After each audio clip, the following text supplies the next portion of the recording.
குழந்தைக்கு பால் கொடுக்குற தாய்மார்கள் பால் நிறைய இருக்கணும் அப்படின்னா இந்த மாதிரி பூண்டு கஞ்சி வச்சு சாப்பிட்டா நிறைய பால் கிடைக்கும். அதற்கு வேண்டிய சாமான்கள் பூண்டு, பைத்தம்பருப்பு, பச்சரிசி, பால், கருப்பட்டி. பச்சரிசியும் பைத்தம்பருப்பையும் நல்லா களைஞ்சு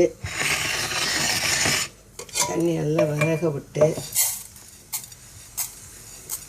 நல்லா பூண்டு நன்றாக கரைய வேக விட்டு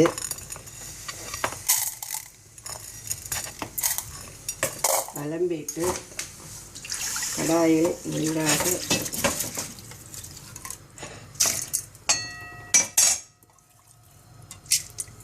நன்றாக பூண்டு பைத்தம்பருப்பெல்லாம் நன்றாக கரைய விட்டு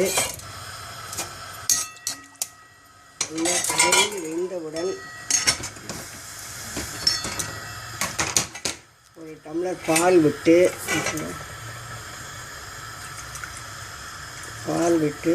கீழே ஒரு கொதித்ததும் இறக்கி இந்த பதத்திற்கு வைத்து இதில் கருப்பட்டி வேணும்னா கருப்பட்டி போட்டு சாப்பிட்லாம் பிடிக்கிறவா, இல்லைன்னா உப்பு போட்டு இதை சாப்பிட்டா குழந்தைகளுக்கு ஜீரண சக்தி நல்லா இருக்கும், பால் நிறைய கிடைக்கும்.